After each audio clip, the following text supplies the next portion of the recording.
A man calls 911 and tells dispatchers that he has just stopped a terrible attack inside his own home. He says an unknown man entered the house, attacked his wife, and forced him to act in self-defense. By the time officers arrive, one person is already gone, and another is in a really bad way. Inside the bedroom, the scene appears chaotic, but also strangely contained. There are no signs of forced entry anywhere in the home. The child who lives there is found downstairs, completely okay. In this video, I will share 7 unbelievable facts and 1 piece of highly disturbing footage from inside the scene. Stick around to see it all.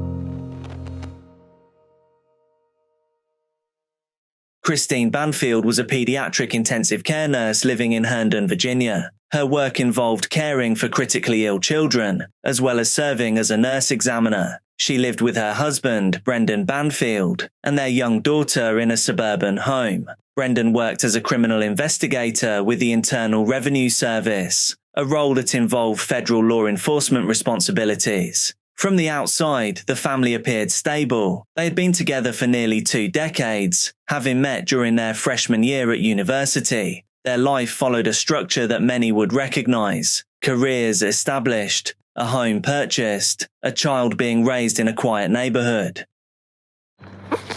Just a super quick one while I'm out here. I'm Jack, by the way, this is Dark Case. I just want to say thank you to everyone who is watching the channel, supporting it. Thank you to everyone that's become a channel member as well.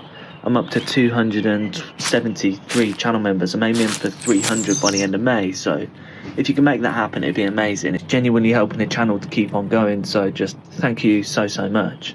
Today's silly little question: do you prefer Snickers or Mars? Let me know down in the comments, and I'm just going to leave you to it. Here's the video.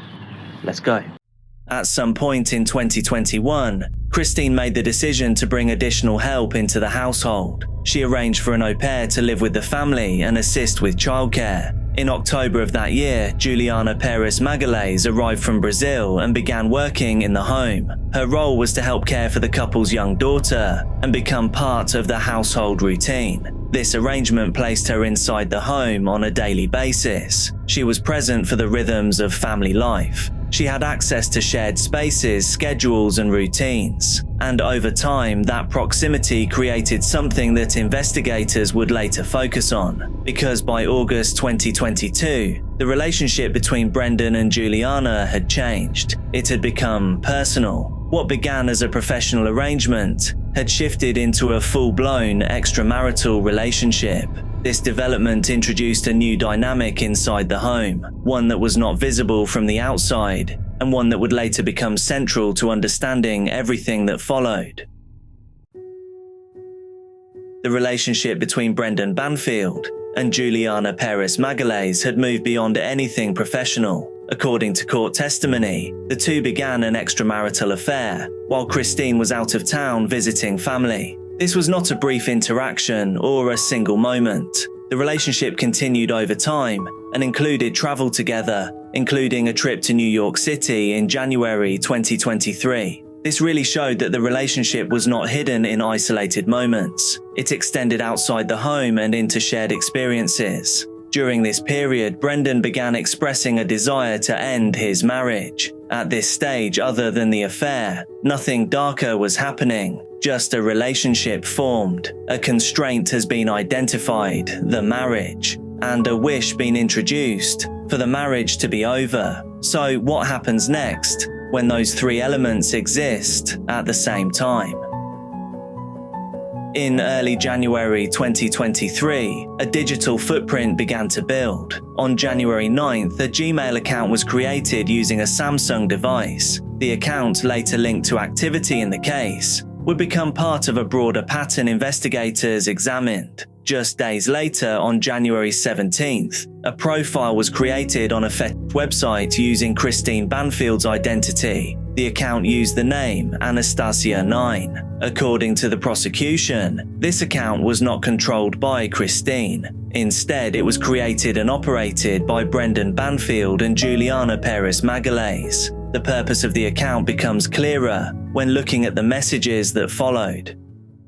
Communication began with individuals on the platform, eventually leading to contact with a man named Joseph Ryan. Ryan had no known prior connection to the Banfield family. From his perspective, he was communicating with a woman who appeared to be willingly engaging in a specific type of encounter. The messages included instructions. He was told to bring restraints. He was told to bring a sharp implement. He was told that he could enter the home through an unlocked door. These details are important because they define expectation. They establish what Ryan believed he was walking into. Digital communication leaves a trail. Timestamps, device usage, login locations, and message patterns all become points of analysis. In this case, those records showed repeated access to the account across January and February 2023. There were also moments where activity occurred when Brendan was not physically at the home. This creates a conflict. If access happened from multiple devices at different times, who was actually controlling the account? Investigators approach this by looking at overlap. When do devices align with physical presence? When do messages correspond with known movements? By February 19th, the communication had progressed to a key moment. Joseph Ryan had agreed to meet. He was given instructions for the morning of February 24th. He was told when to arrive, where to park, and how to enter the home. On the morning of February 24th, 2023, the sequence of events began early. Christine Banfield was asleep in the upstairs bedroom of the home. Her phone had been powered off and placed inside a drawer in the kitchen. This detail becomes relevant because it limits her ability to communicate or respond to anything happening inside the house. At the same time, Brendan Banfield left the residence and drove to a nearby McDonald's. Surveillance footage later confirmed his movements inside the restaurant, including a period where he remained in the restroom before receiving a call. This establishes a timeline anchor away from the home. Meanwhile, Juliana left the house with the couple's 4-year-old daughter. She drove a short distance away and waited nearby while carrying a firearm. This creates a second point of positioning outside the home. At approximately 7:40 a.m., Joseph Ryan arrived at the property. The front door was unlocked. He entered the home under the belief that he was meeting Christine for a consensual encounter that had been arranged through prior messages. Around this same time, Juliana returned to the residence with the child. Calls were placed to Christine's phone, but the device went straight to voicemail. This aligns with the earlier detail that the phone had been powered off. The child was then taken into the basement and left there. After this, both Brendan and Juliana moved upstairs toward the bedroom. What happens next becomes the central event of the case. Inside that room, Joseph Ryan was shot in the head. Christine Banfield sustained multiple stab wounds to the upper body. Ryan showed signs of movement after the initial shot. A second shot was then fired. At this point, both individuals had sustained fatal injuries. From a timeline perspective, the sequence is tightly controlled. Each movement, from leaving the house to returning, aligns within a narrow window of time. Investigators later focused on how structured that sequence appeared when compared to the unpredictability of a spontaneous intrusion. At 7:47 a.m., a call was placed to emergency services from Juliana's phone. The call lasted only 8 seconds. No clear explanation was given before the line disconnected. This brief call becomes significant because it marks the first official contact with authorities. In the moments that followed, investigators later determined that changes were made inside the bedroom. Joseph Ryan's body was moved. Christine Banfield's blood was transferred onto Ryan's hands and clothing. Blood flow patterns were later identified in multiple directions, which suggested movement after the initial injuries. From a forensic standpoint, this kind of transfer can indicate post-event manipulation rather than a continuous struggle. At 8 a.m., a second call was placed to 911. This time, a clear narrative was provided. An unknown man had entered the home. He had attacked Christine with a sharp implement. Brendan Banfield had responded by shooting him. During the call, Banfield identified himself as a federal agent and stated that he had acted to stop the attack. When officers arrived, they encountered a scene that initially aligned with that explanation. A man had been shot. A woman had been seriously injured. The investigation now truly begins. As investigators moved beyond the initial scene, the focus shifted to verification. The first major issue was the lack of forced entry. There were no signs that anyone had broken into the home. This directly conflicted with the idea of a random intruder. If entry was not forced, then access was either allowed or arranged. The next layer involved forensic evidence. DNA recovered from the sharp implement showed Christine Banfield could not be excluded as a contributor, while Brendan, Juliana, and Joseph Ryan were excluded. This finding becomes important because it does not support a scenario where Brendan used that weapon during a struggle. Investigators then examined Christine's forensic examination results. No male DNA was found in areas that would support her SA scenario. This directly challenges the narrative that Ryan had attacked her in the way described. Another key detail involved blood evidence. Christine's blood was found on Joseph Ryan's hands. However, analysis suggested the red DNA had been transferred from above, rather than through direct contact during an active struggle. This distinction matters because it indicates positioning rather than interaction. It suggests that the scene may have been altered after the injuries occurred. Ballistic analysis also linked a cartridge case to the Glock, purchased by Brendan Banfield. This ties the firearm used in the incident directly back to him. Each of these findings does not independently prove intent, but together they begin to remove the possibility of a spontaneous event. Investigators often work by elimination. If forced entry is ruled out, and physical evidence does not support the stated sequence, then the original explanation becomes increasingly unlikely. At that point, the question changes. Not what happened, but why the story does not match the evidence.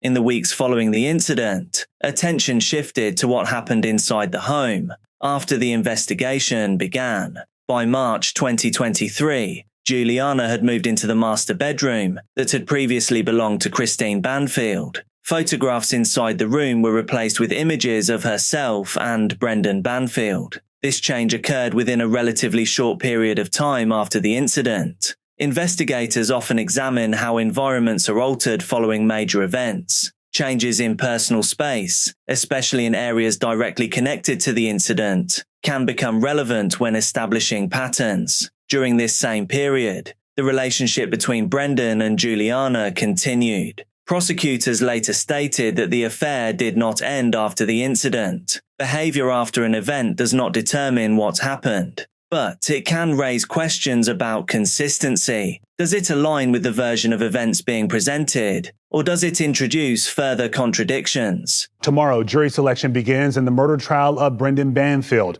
Prosecutors say Banfield and his family's au pair came up with an elaborate plan to kill his wife, Christine Banfield, and another man, Joseph Ryan. The au pair, Juliana Peres Magalhães, has pled guilty to manslaughter, and she's expected to testify against Banfield. One of the victim's relatives opens up about that horrific day and the moment she found out what happened.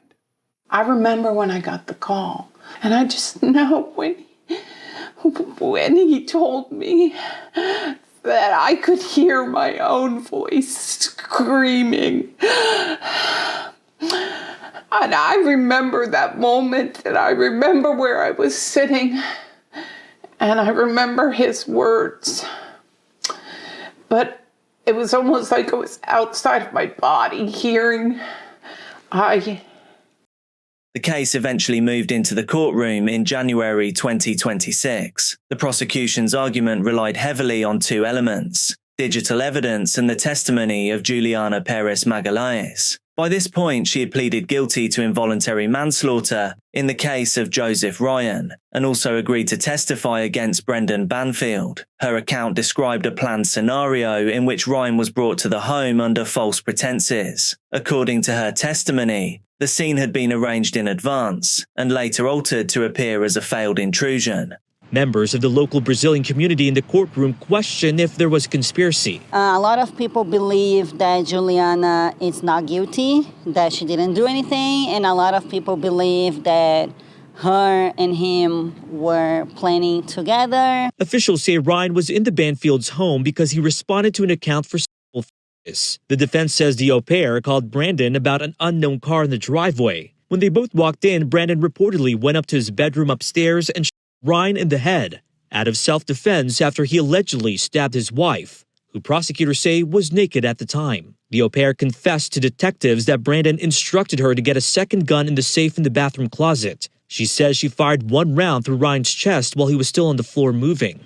The judge says her confession is one reason why her second-degree murder charge must stay. So everyone just wants to know the truth. Brendan Banfield also took the stand today with his attorney watching his every answer. He pled the fifth to most of the questions out of concern he could incriminate himself in the future. The defense challenged this version of events. They argued that the investigation had flaws and that digital evidence could not definitively prove who controlled the accounts used to contact Ryan. They also questioned Juliana's credibility, pointing out that her testimony came after she secured a plea agreement. Brendan Banfield took the stand in his own defense. He admitted to the affair but denied any plan to harm his wife. He maintained that he had returned home and encountered a violent situation already in progress. This created a central issue for the jury, two conflicting accounts, one supported by forensic and digital analysis, the other based on a direct claim of self-defense. In February 2026, the jury reached its decision. Brendan Banfield was found guilty of 2 counts of aggravated murder, along with a firearm offence and child endangerment. He faces a mandatory life sentence. Shortly after that, Juliana Peres Magalhães was sentenced to 10 years in prison. The court rejected a recommendation that she receive time served, stating that her involvement had been essential to the outcome. Be careful out there, and I'll see you soon.